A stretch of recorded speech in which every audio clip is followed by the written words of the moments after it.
नमस्कार दोस्तों। मुख्य परीक्षा की सीरीज़ में आज का हमारा टॉपिक है सांप्रदायिकता। इसे आप जीएस पेपर फर्स्ट में देख सकते हैं। सिलेबस मैंने अच्छे से समझाया है, वहाँ मैंने बताया भी था कि सांप्रदायिकता के बारे में हमें पढ़ना है। लेकिन इस टॉपिक को अभी क्यों लिया गया है? वो इसलिए क्योंकि यह इस साल के लिए बहुत ज़्यादा महत्वपूर्ण है। यहाँ से क्वेश्चन पूछा जा सकता है। अगर आप करंट अफेयर से जुड़े हुए हैं तो आपको पता होगा कि आए दिन हमारे देश में कोई न कोई ऐसी घटना हो जाती है जिससे सांप्रदायिक तनाव बढ़ जाता है। इसलिए जानना ज़रूरी है कि सांप्रदायिकता है क्या, इस सोच की, इस विचारधारा की शुरुआत कैसे हुई, या फिर कौन कौन सी चीज़ें सांप्रदायिकता को बढ़ावा देती हैं, कौन से कारण हैं इसके, ठीक है, और इसको कैसे ठीक किया जा सकता है, इस मतलब सांप्रदायिकता को कैसे रोका जा सकता है। ये सारी बातें हम इसमें देखेंगे और यही वो एंगल्स हैं, यही वो पक्ष हैं जहाँ से क्वेश्चन बन सकते हैं। ठीक है जी, चलिए एक एक करके। मोटे तौर पर अगर मैं आपसे पूछूं कि सांप्रदायिकता क्या है तो हर किसी के दिमाग में एक मोटा मोटा आइडिया होगा कि देखिए जो धार्मिक जो संप्रदाय हैं जैसे हिंदू मुस्लिम है, इनके बीच में आपसी जो तनाव है उसको लेके कभी हिंसा हो जाता है, इसको हम सांप्रदायिकता कह सकते हैं। काफ़ी हद तक आप सही सोच रहे हैं, लेकिन जब उत्तर लिखने की बारी आती है तो आप क्या लिखेंगे? यहाँ देखिए, ये अच्छी लाइन है। सांप्रदायिकता से तात्पर्य उस संकीर्ण मनोवृत्ति से है, उस छोटी सोच से है जो धर्म और संप्रदाय के नाम पर पूरे समाज तथा राष्ट्र के व्यापक हितों के विरुद्ध व्यक्ति को केवल अपने व्यक्तिगत धर्म के हितों को प्रोत्साहित करने तथा उन्हें संरक्षण देने की भावना को महत्व देती है। क्या मतलब है?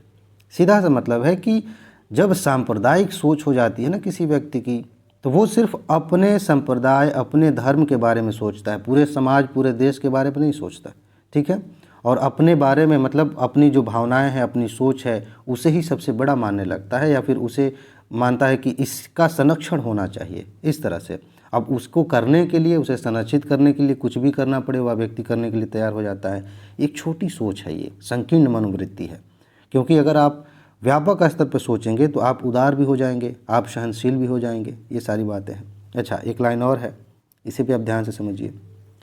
एक समुदाय या धर्म के लोगों द्वारा दूसरे समुदाय या धर्म के विरुद्ध किए गए शत्रु भाव को सांप्रदायिकता के रूप में अभिव्यक्त किया जाता है। वही बात अलग तरीके से लिखी गई है कि क्या होता है सांप्रदायिकता में। अगर आप देखेंगे ध्यान से तो पता चलेगा कि एक वर्ग दूसरे वर्ग से या तो नफ़रत कर रहा है, या पसंद नहीं करता, या एक तरह से शत्रु मान रहा है कि ये मेरा दुश्मन है, ठीक है ना।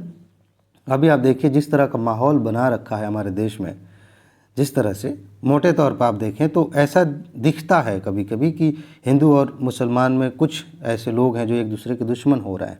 ये बनाया गया है और अगर इस पर कंट्रोल नहीं लगाया गया तो बड़ा ख़तरनाक है ये, ठीक है ना।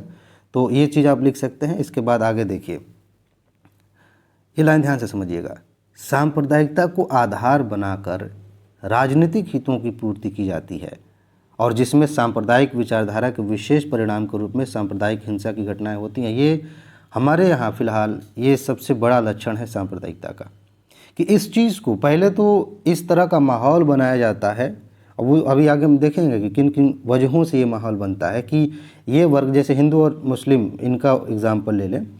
ऐसा पहले बनाया जाता है कि ये एक दूसरे को पसंद नहीं करते, ये एक दूसरे को मतलब देखना नहीं चाहते, और जो राजनीतिक दल हैं वो इसका फ़ायदा उठाते हैं। कभी कभी इसी चक्कर में क्या होता है, हिंसा हो जाती है, दंगे हो जाते हैं। फ़ायदा किसका होता है? कुछ फ़ायदा राजनीतिक दलों को हो सकता है, लेकिन मोटे तौर पे आप देखें तो सबका नुकसान होता है। सबका मतलब जो लड़ रहे हैं उनका तो है ही, देश का है ही, उन राजनीतिक दलों का भी लॉन्ग टर्म में नुकसान ही है। खैर आगे बढ़ते हैं। इसमें दो पक्ष होते हैं, सांप्रदायिकता के दो पक्ष हैं, एक सकारात्मक है, एक नकारात्मक है। हालांकि अभी वर्तमान समय में आप देखेंगे कहीं भी दूर दूर तक सकारात्मक पक्ष नहीं दिख रहा है, वो अलग चीज़ हो गई है। सकारात्मक पक्ष अगर आपसे पूछ लिया जाए, मान लीजिए कभी इंटरव्यू में आपसे पूछ लिया जाए कि इसमें सब नेगेटिव भी दिख रहा है कि कुछ अच्छा भी दिख रहा है, तो अच्छा क्या हो सकता है कि सकारात्मक पक्ष किसी व्यक्ति द्वारा अपने समुदाय के उत्थान के लिए किए गए सामाजिक और आर्थिक प्रयासों को शामिल करता है। इसका मतलब ये है, जैसे ऊपर हमने पढ़ा ना, कि अपने समुदाय, अपने धर्म के लोगों के बारे में वो व्यक्ति सोचता है।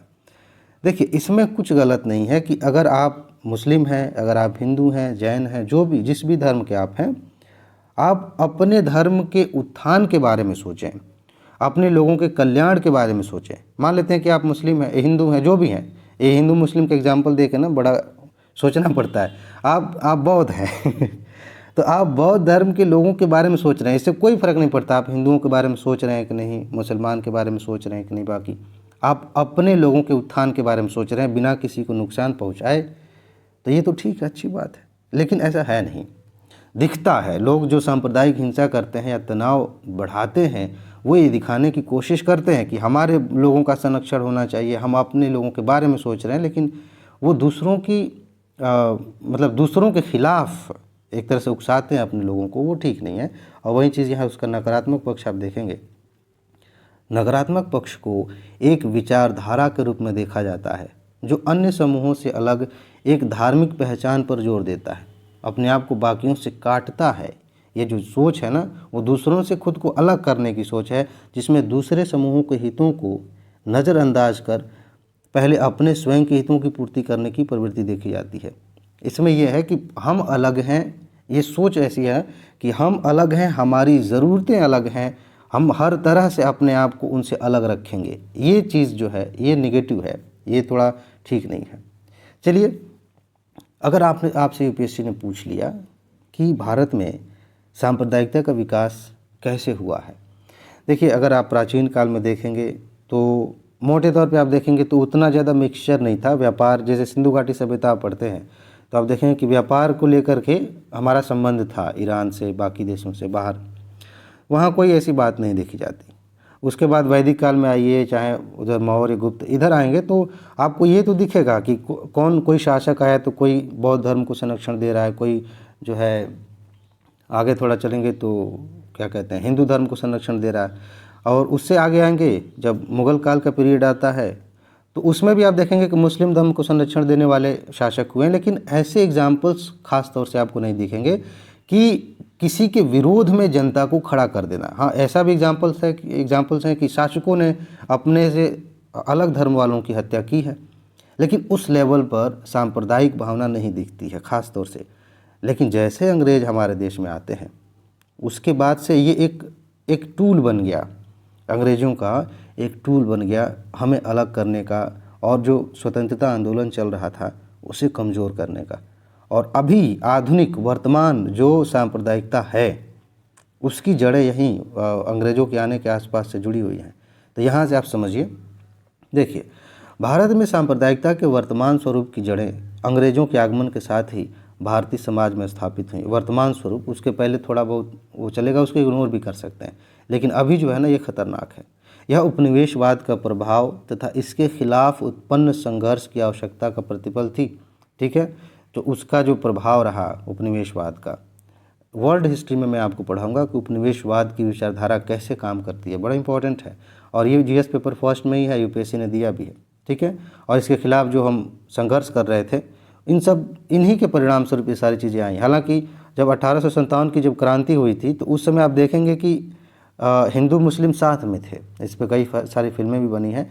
लेकिन उसके बाद अंग्रेज़ों को समझ में आया कि हमें इन दोनों को अलग करना पड़ेगा। दो बड़े संप्रदाय थे, दो धर्मों को मानने वाले बड़े समूह थे भारत में, हिंदू और मुसलमान, बाकी तो हैं ही, थे ही। तो इन्होंने फूट डालो और राज करो की नीति का अनुसरण करना शुरू किया, और उसके बाद से धीरे धीरे हमारे यहाँ सांप्रदायिक माहौल ख़राब होता गया। अगर आप देखें, ये थोड़ा सा हिस्ट्री में जाने वाली बात है, लेकिन एग्जाम्पल्स अच्छे हैं और आप इनका इस्तेमाल कर सकते हैं।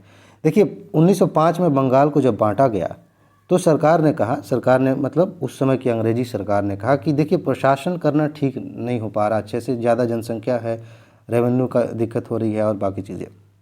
लेकिन सबको पता था, आपने इतिहास पढ़ा होगा, आपको ही पता होगा कि ये एक साजिश थी। उस समय बंगाल का जो क्षेत्र आसपास का, वहाँ से ही ज़्यादातर आंदोलनकारी उठ रहे थे। तो वहाँ इन्होंने एक क्या किया, सांप्रदायिक तौर पर बांटा। आप देखेंगे किस तरह से बांटा गया था बंगाल को, तो साफ साफ दिखेगा। और मुसलमान जो थे उनके लीडर्स को एक तरह का आश्वासन दिया गया, ठीक है ना। तो यहाँ से सांप्रदायिक भावना धीरे धीरे और ऊपर आई। 1906 में देखिए मुस्लिम लीग की स्थापना हिंदू मुस्लिम सांप्रदायिकता का आधार बनी। इसकी स्थापना के पहले आप देखिए कुछ लोग अंग्रेज़ों से मिलने गए थे, उन्होंने कुछ आश्वासन दिए थे, हाँ बढ़िया हम सपोर्ट कर रहे हैं, करिए, एक अलग पार्टी बनाइए। तो यहाँ से शुरुआत हुई। 1909 में आप देखेंगे, 1909 में मार्ले मिंटो सुधार आया था, इसके बारे में मैंने आपको पढ़ाया था। उसमें क्या है, मुस्लिम वर्ग के लिए एक अलग से पृथक निर्वाचक मंडल बना दिया गया। ठीक है, हिंदू मुस्लिम एकता को कमज़ोर करने तथा दोनों वर्गों के बीच टकराव की स्थिति उत्पन्न करने के लिए लाया गया था। और सीधी सी बात है, साफ साफ दिख भी रहा था कि भाई हम, एक मिनट रुकिए,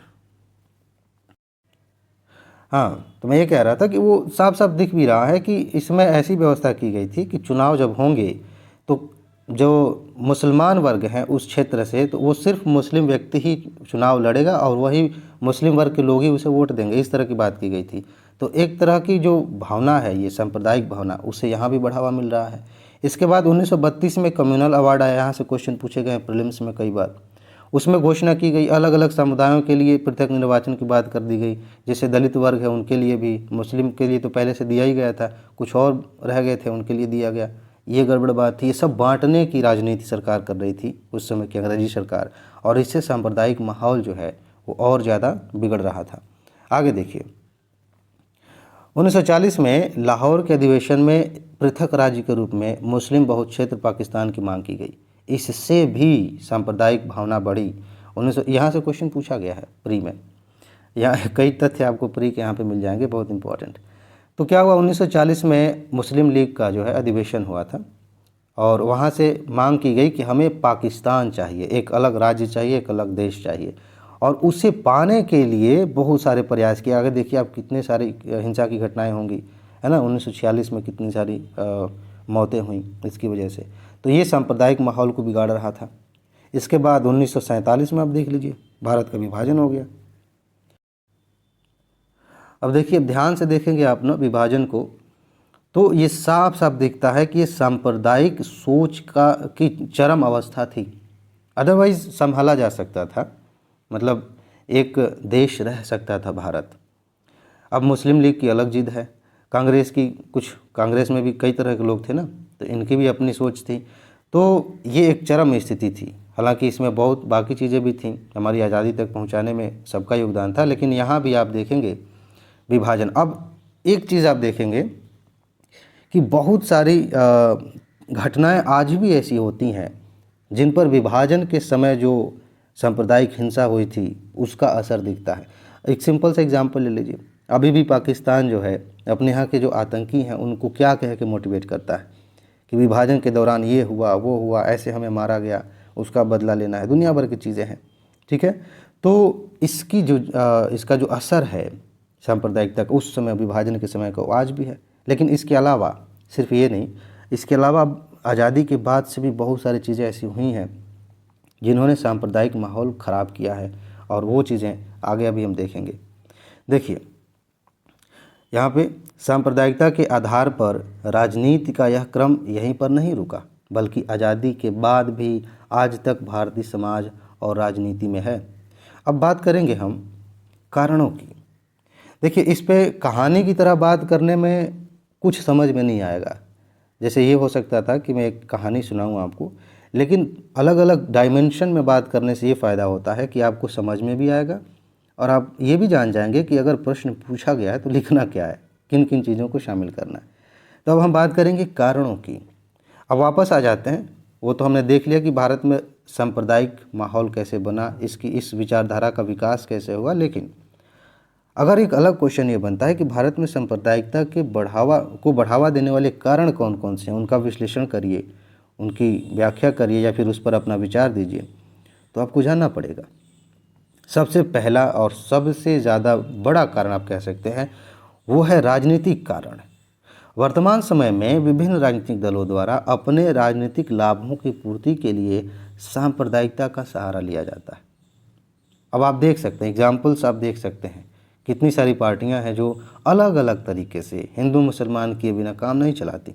ठीक है, उन्हें अपना वोट बैंक की राजनीति करनी है, लेकिन इससे नुकसान तो हम सबका हो रहा है ना।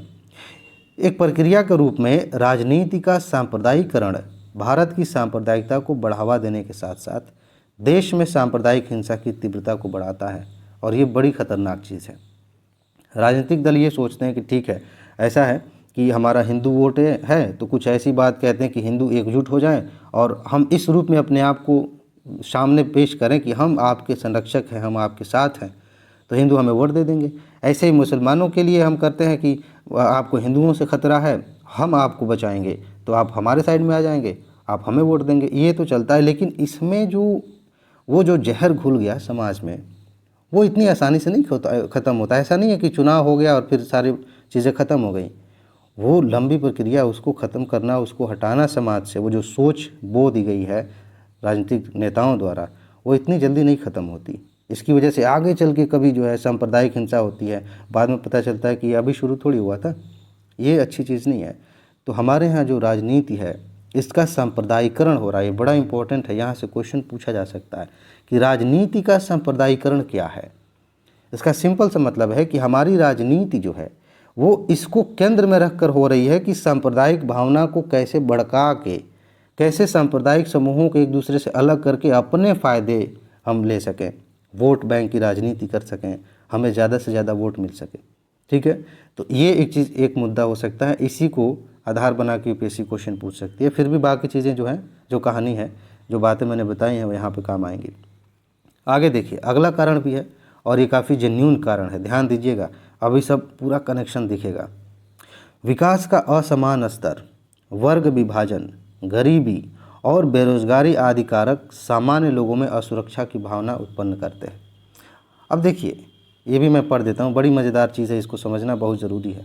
असुरक्षा की भावना के चलते लोगों का सरकार पर विश्वास कम हो जाता है। परिणाम स्वरूप अपनी ज़रूरतों, हितों को पूरा करने के लिए लोगों द्वारा राजनीतिक दलों और क्या लिखा इधर, और मतलब जिनका गठन सांप्रदायिक आधार पर हुआ है, उनका सहारा लिया जाता है। दो तीन बातें पहले समझिए। जब कोई व्यक्ति गरीब है, कम पढ़ा लिखा है, तो उसका लाभ उठाया जा सकता है। गरीब है तो उसको ये कहा जा सकता है कि भाई तुम्हारी गरीबी जो है वो दूर हो जाएगी, ये हमारे साथ आ जाओ। अनपढ़ है तो उसको भड़काया जा सकता है। अब जाहिर सी बात है कि गरीब है तो पढ़ाई लिखाई उतनी हो नहीं पाएगी। ठीक है, फिल्मी दुनिया नहीं है, ये प्रैक्टिकली आप देखेंगे तो हर गरीब उस लेवल तक की पढ़ाई नहीं कर पा रहा है कि उसके अंदर इस स्तर की समझ आ जाए। हालांकि एक मज़ेदार चीज़ ये है कि मैं देखता हूँ कि जो लोग, एक मिनट,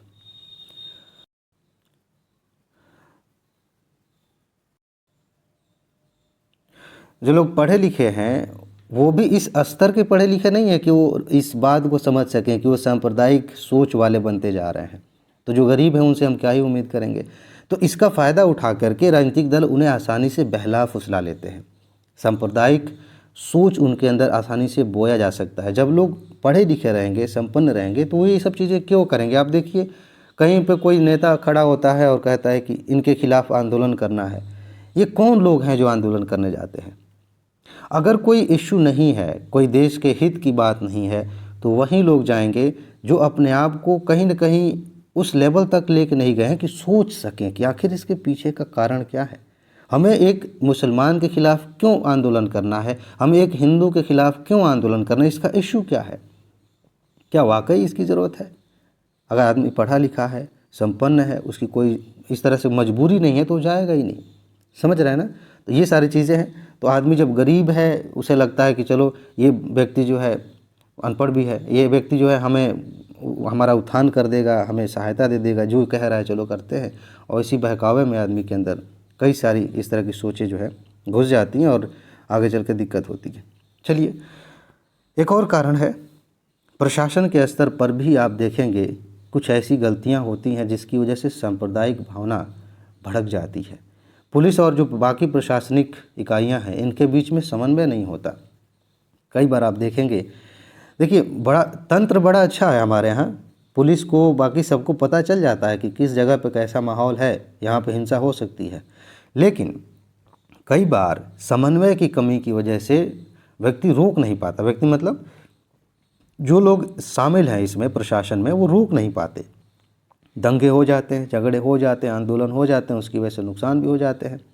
समझ रहे हैं। एक चीज़ ये है। और कभी कभी ऐसा भी देखा गया है कि पुलिस कर्मियों को उचित प्रशिक्षण न प्राप्त होना, पुलिस ज्यादती, इनका भी एग्जाम्पल आप देखते हैं। इसकी वजह से सांप्रदायिक हिंसा बढ़ जाती है।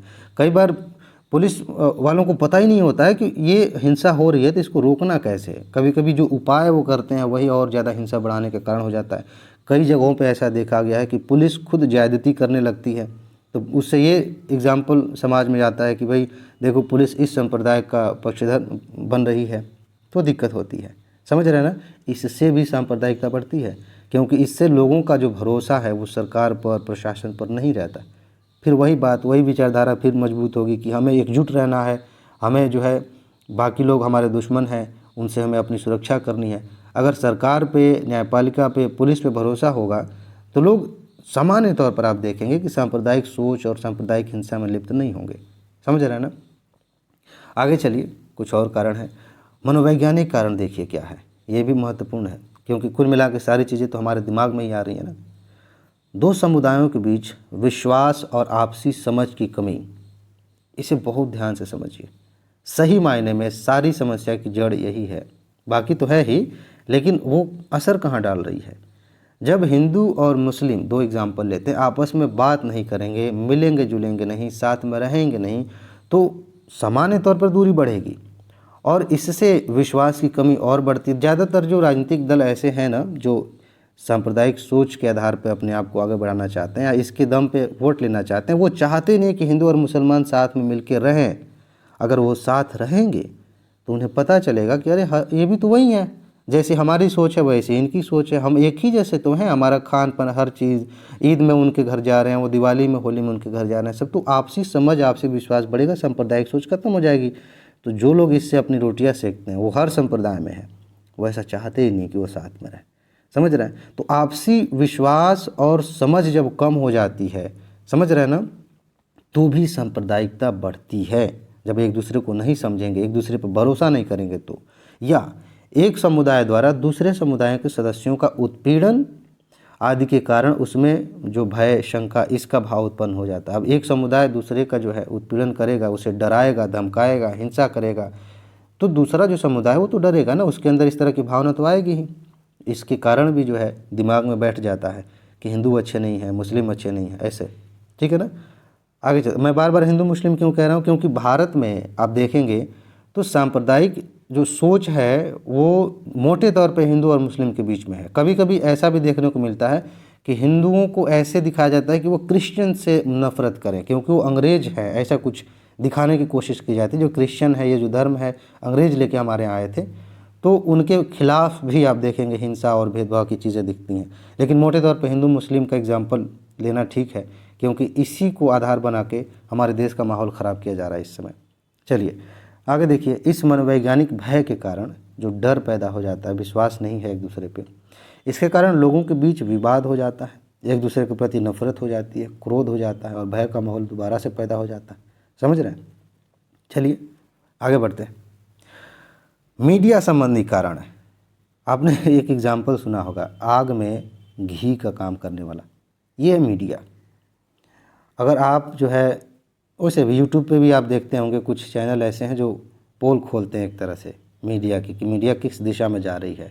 सबसे खतरनाक, अगर ये मीडिया चाहे तो मेरे ख्याल से राजनीतिक दल चाहे कुछ भी करें, कितनी भी कोशिश करें, उस लेवल तक सांप्रदायिक भावना नहीं भड़का सकते। लेकिन जब मीडिया खुद ऐसे अपने पैसे के लिए, टीआरपी के लिए और शो अपना हिट कराने के लिए कि ज़्यादा से ज़्यादा लोग देखें, खुद ऐसी सनसनीखेज खबरें लेके आते हैं अपनी तरफ से कभी कभी बना के, तो उससे और ज़्यादा समस्या हो जाती है। देखिए, मीडिया द्वारा अक्सर सनसनीखेज आरोप लगाना तथा अफवाहों को समाचार के रूप में प्रचारित करना। कई बार कोई अफवाह उड़ जाती है और उसको ये ऐसे दिखाते हैं जैसे ये सच है, यही घटना है। अब ढेर सारे एग्जाम्पल आप देखेंगे, कितने सारे ऐसे इशू को भी ताजमहल को बना के इशू बना के वो कर दिया जाएगा। कहीं कोई मंदिर तोड़ा गया, उसको बिना जाने समझे उसका जो है इशू बना दिया गया। अभी बनारस में आप देखिए ज्ञानवापी को लेकर के कभी हो जाएगा। तो इस तरह से मीडिया ट्रायल चलने लगता है। उसकी सच्चाई क्या है क्या नहीं है वो अलग चीज़ है, लेकिन मीडिया अपनी तरीके से एक नैरेटिव सेट करने लगती है कि इसका मतलब ये होगा, अब वो होगा के चक्कर में समाज में जहर फैलने लगता है।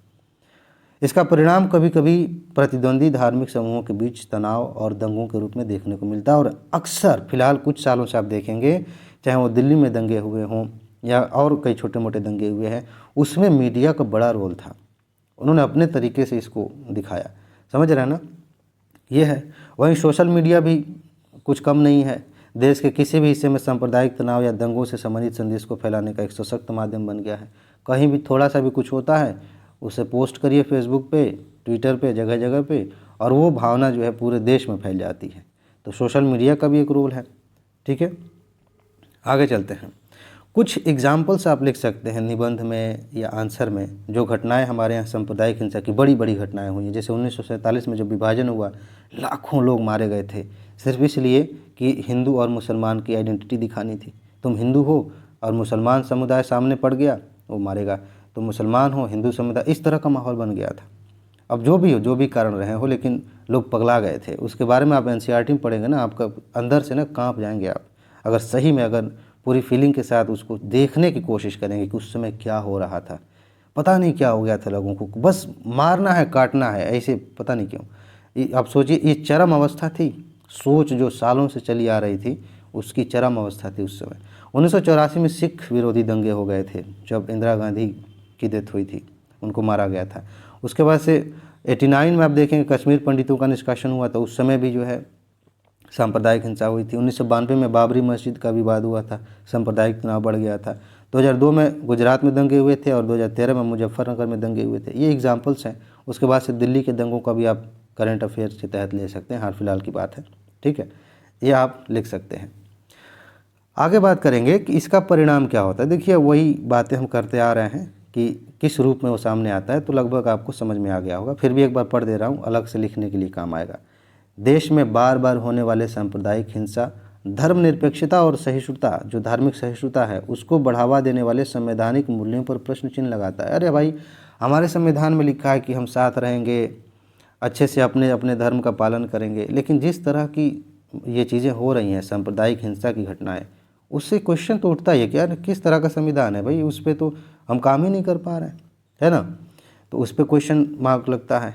सांप्रदायिक हिंसा में पीड़ित परिवारों को इसका सबसे अधिक खामियाजा भुगतना पड़ता है। कई बार ऐसा होता है कि बहुत सारे मासूम, अक्सर ऐसा होता है कि जो मासूम लोग हैं, जिनको कुछ खास लेना देना नहीं है, वो ज़्यादा इसमें पीड़ित होते हैं। उनका नुकसान होता है, कभी दुकानें जला दी जाएंगी, कभी उनके भाई, बेटे, पिता, किसी की मौत हो जाएगी इस चक्कर में, इस दंगे में। तो उनको ज़्यादा खामियाजा भुगतना पड़ता है। उन्हें अपना घर, प्रियजनों, यहाँ तक कि जीविका के साधन से भी हाथ धोना पड़ता है। ठीक है। अच्छा, सांप्रदायिकता समाज को सांप्रदायिक आधार पर बांट देता है। एक बार सांप्रदायिक हिंसा होती है किसी भी जगह पे, तो कई सालों तक, कभी कभी दशकों तक उस जगह पे एक दूसरे पर भरोसा करना मुश्किल हो जाता है। कभी भी जाइएगा किसी ऐसी जगह पे, कभी मन किया सर्वेक्षण करने का जहाँ पे कभी सांप्रदायिक हिंसा हुई हो, 10 साल भी बीत गए हों, अगर जाकर किसी से पूछिए कि क्या उसके बाद से आप आपसी उतने मतलब उतने प्यार से रहते हैं आपस में सब लोग, कहीं ना कहीं आपको दिख जाएगा कि नहीं, उतना प्यार तो नहीं है। अच्छा, और क्या होता है? सांप्रदायिक हिंसा की स्थिति में अल्पसंख्यक वर्ग को समाज में संदेह की दृष्टि से देखा जाता है और इससे देश की एकता और अखंडता के लिए खतरा उत्पन्न हो जाता है। ये बड़ी भयंकर चीज़ है। ठीक है, ये हमारे यहाँ अभी भी है। अच्छा, सांप्रदायिकता देश की आंतरिक सुरक्षा के लिए भी चुनौती प्रस्तुत करती है। आपको पता है ना, सिक्योरिटी पढ़ना है 3rd पेपर में। एक तो बाहर से जैसे आतंकवाद है और बाकी चीज़ें हैं, एक अंदर की दिक्कत है, उसमें एक सांप्रदायिकता भी है। सांप्रदायिकता की वजह से इंटरनल सिक्योरिटी को कई सारे खतरे हो जाते हैं। ठीक है, क्योंकि सांप्रदायिक हिंसा को भड़काने वाले और उससे पीड़ित होने वाले दोनों ही पक्षों में देश के ही नागरिक तो शामिल हैं। कोई बाहर का व्यक्ति थोड़ी है जिससे हम लड़ रहे हैं, हम आपस में ही लड़ रहे हैं, हमारा ही नुकसान हो रहा है। तो क्या करें, बताते हैं। कुछ काम यहाँ पे किए जा सकते हैं। वर्तमान आपराधिक न्याय प्रणाली में सुधार करने के साथ साथ शीघ्र परीक्षणों और पीड़ितों को पर्याप्त मुआवजा दिए जाने की आवश्यकता है, जो पीड़ित के लिए निवारक के रूप में काम करे। सबसे पहले ये है, जो आपराधिक न्याय प्रणाली है, कहीं भी हिंसा होती है, कहीं अपराध होता है, उसमें जो वो जो सिस्टम है, न्याय प्रणाली उसका जो बना है, उसे सुधार करिए, उसमें जल्दी से जल्दी न्याय मिले लोगों को। ये चीज़ ध्यान रखना, जो लोग पीड़ित हैं उन्हें समय पर मुआवजा दिया जाए। कई बार ऐसा होता है कि जो व्यक्ति पीड़ित है उसको सालों तक मुआवजा नहीं मिलता, तो ये दिक्कत की बात है। इसके अलावा शांति, अहिंसा, करुणा, धर्मनिरपेक्षता, मानवता के मूल्यों के साथ साथ मनोवैज्ञानिकता एक मौलिक कर्तव्य में भी है। आप देखेंगे जो हमारा मौलिक कर्तव्य है उसमें भी ये शामिल है। और तर्क संगतता के आधार पर स्कूलों और कॉलेजों, विश्वविद्यालयों में बच्चों के उत्कृष्ट मूल्यों पर ध्यान केंद्रित करने के मूल्यों की ओर शिक्षा दी जाए। कहने का मतलब ये है, सिंपल सी बात है कि जो पढ़ाई हो रही है बच्चों की, उसी में वहीं से यह बात सिखाई जानी चाहिए कि हम सभी एक हैं। अभी क्या है, इसमें भी आप देखते हैं कि जो सिलेबस है उसमें कभी बदलाव कर दिया जाता है बच्चों के। ये बड़ी ख़तरनाक चीज़ है। बदलाव करिए, लेकिन इसलिए करिए कि आगे आने वाले समय में लोग उदार हों, एक दूसरे से प्रेम करने वाले हों, साथ में रहने वाले हों। ऐसी शिक्षा ना दी जाए कि आगे चल के बच्चे जो है नफ़रत करने लगें एक दूसरे से। समझ रहे हैं? तो यहाँ से शुरुआत हो सकती है एजुकेशन के लेवल पे, हर लेवल पे, चाहे वो प्राइमरी एजुकेशन हो चाहे हायर एजुकेशन हो, हर लेवल पे इस तरह की भावना पे जोर दिया जाए। ये बहुत अच्छी चीज़ है, ठीक है ना। और जो लोग स्कूल नहीं जाते ना, उन्हें भी पढ़ाने के उपाय करने चाहिए, क्योंकि ज़्यादातर आप देखेंगे कि वही लोग ज़्यादा शामिल हैं जो ढंग से पढ़े लिखे नहीं हैं। हालांकि मैंने पहले भी बताया कि कुछ लोग पढ़े लिखे बेवकूफ़ भी हैं जो इन बातों को लेकर के सांप्रदायिक हिंसा पर उतर जाते हैं या फिर ऐसी भावनाएं फैलाने लगते हैं। हिंसा का मतलब हमेशा हथियार उठा लेना नहीं है। आप गलत तरीके से ऐसी बातें, कड़वी बातें बोल रहे हैं सोशल मीडिया पे, पब्लिक में, यहाँ पे, ये भी एक तरह की हिंसा है। दूसरों की भावनाओं को ठेस पहुंचाना भी एक हिंसा है, ठीक है ना। अच्छा, सांप्रदायिक दंगों को रोकने हेतु प्रशासन के लिए संहिताबद्ध दिशा निर्देश जारी करना चाहिए। बाकायदा गाइडलाइन होना चाहिए कि कैसे सांप्रदायिक हिंसा को रोका जाए। इस पर रिसर्च होना चाहिए, उसके आधार पे ये संहिता बनाई जानी चाहिए कि अगर कहीं भी सांप्रदायिक हिंसा होती है तो ऐसे ऐसे करके रोका जा सकता है। हमारे यहाँ तो कुछ है ही नहीं, बस ऐसे ही कुछ चीज़ें हैं, नियम कानून थोड़े बहुत, तो उसका पालन भी ढंग से नहीं होता। और पुलिस बल के लिए विशेष प्रशिक्षण दिए जाने की ज़रूरत है कि देखो, पुलिस हर जगह एक ही जैसे काम नहीं करेगी। अगर कहीं हिंसा हुई है तो उसको कैसे कंट्रोल करना है, उसके लिए अलग से प्रशिक्षण देने की ज़रूरत है, ठीक है। और साथ ही साथ जांच अभियोजन एजेंसियों का गठन, इनका गठन करके सांप्रदायिकता के कारण होने वाली हिंसक घटनाओं में कमी की जा सकती है। बाकायदा जो जांच वगैरह होती है, इसके लिए अलग से व्यवस्था की जानी चाहिए। जो सांप्रदायिक हिंसा की जांच करे, एक ऐसी एजेंसी बने, तो जाके इन चीज़ों को अच्छे से टैकल किया जा सकता है। अच्छा, आगे देखिए, सरकार नागरिक समाज और गैर सरकारी संगठनों को सांप्रदायिक हिंसा के खिलाफ जागरूकता के प्रयास में मदद करने वाली परियोजनाओं को चलाने के लिए उन्हें प्रोत्साहन और समर्थन प्रदान कर सकती है। जो सरकार है, जैसे बहुत सारे जो है आप देखेंगे क्या सिविल सोसाइटीज़ हैं, NGOज़ हैं, वो कुछ अच्छे काम करते हैं, तो सरकार उनमें मदद कर सकती है, उनकी सहायता कर सकती है, पैसे दे सकती है, इंफ्रास्ट्रक्चर बना सकती है, जिससे सांप्रदायिक माहौल बेहतर हो, ठीक है ना। और एक और चीज़ है, ताकि आने वाली पीढ़ियों में एक अच्छी भावना का निर्माण हो, एक दूसरे के खिलाफ न जाके एक दूसरे से प्रेम करें, ठीक है। और एक और चीज़ है, यहाँ पे जो कानून बनाए गए हैं सांप्रदायिक हिंसा को रोकने के लिए, उनको भी अच्छे से लागू किया जाए। कुछ और नए कानून, एक 2005 में बना था, इसको लागू करें। नई ज़रूरतों के अनुसार कानून बनाने की ज़रूरत है, ठीक है ना। अभी का माहौल थोड़ा अलग है पहले से, तो उसको ध्यान में रख के कानून बने। साथ ही साथ बिना किसी भेदभाव के युवाओं की शिक्षा और बेरोजगारी की समस्या का उन्मूलन किए जाने की आवश्यकता है, ताकि एक आदर्श समाज की स्थापना हो सके। जब तक युवा शिक्षित नहीं होंगे, उनके पास रोज़गार नहीं होंगे, तो खाली बैठ के क्या करेंगे। या तो वो आजकल कुछ ड्रीम 11 पे टीम बनाएंगे या ऐसी सोच रखेंगे, टिकटॉक वीडियो बनाएंगे, है ना। तो हमें क्या है, इन चीज़ों पर भी ध्यान देना है कि रोज़गार, अच्छे रोज़गार के साधन हों, अच्छी शिक्षा मिले। शिक्षा का मतलब सिर्फ ये नहीं कि आपने डिग्री हासिल कर ली, शिक्षा का मतलब कुछ ह्यूमन वैल्यूज़ आपके अंदर होने चाहिए, ठीक है। और इसके लिए अंत में सामूहिक प्रयास करने होंगे। सामूहिक प्रयास का मतलब ये है कि घर परिवार से लेकर समाज से लेकर जो संस्थाएं हैं वहाँ से लेकर सरकार तक, आर्थिक लेवल पे, सामाजिक लेवल पे, राजनीति के लेवल पे, हर तरह से हर पक्ष को ध्यान में रख के इस बात को आगे बढ़ाया जाए कि हम सभी साथ में मिल के रहें, खुश रहें, मस्त रहें। तब जाकर ये सांप्रदायिक हिंसा है, ये जो घटनाएँ हैं, ये रुकेंगी और हमारा देश सही मायने में तब जाके विकास की ओर आगे बढ़ेगा। कुछ चीज़ें ऐसी है ना जो हमें विकसित नहीं होने देती, जिसमें सबसे बड़ी चीज़ यही है कि हम इससे ऊपर उठकर कब सोचेंगे। मोटे तौर पे जो समाज है, भारतीय समाज, अगर वो अपने संप्रदाय, धर्म, इन सब चीज़ों में, जाति पाति, इसमें जब फंसा हुआ है तो एक्स्ट्रा कैसे सोचेगा, कुछ आगे, कुछ मनोवैज्ञानिक लेवल पे कुछ बेहतर कैसे बनेगा, नहीं हो पाएगा। तो इसीलिए इन सब चीज़ों को ठीक करने की ज़रूरत है। सामूहिक प्रयास करेंगे, आसानी से किया जा सकता है, ठीक है जी। फिलहाल इसमें इतना ही है। 34 मिनट की वीडियो हो गई, लेकिन मेरे ख्याल से आपने अच्छे से समझ लिया होगा। तो बस इतना ही रहने देते हैं इसमें। अपना ख्याल रखिए, खुश रहिए, मस्त रहिए, मुस्कुराते रहिए, जल्दी से सफल होइए और ज़िंदगी को एंजॉय करिए। आगे मिलते हैं। नमस्कार।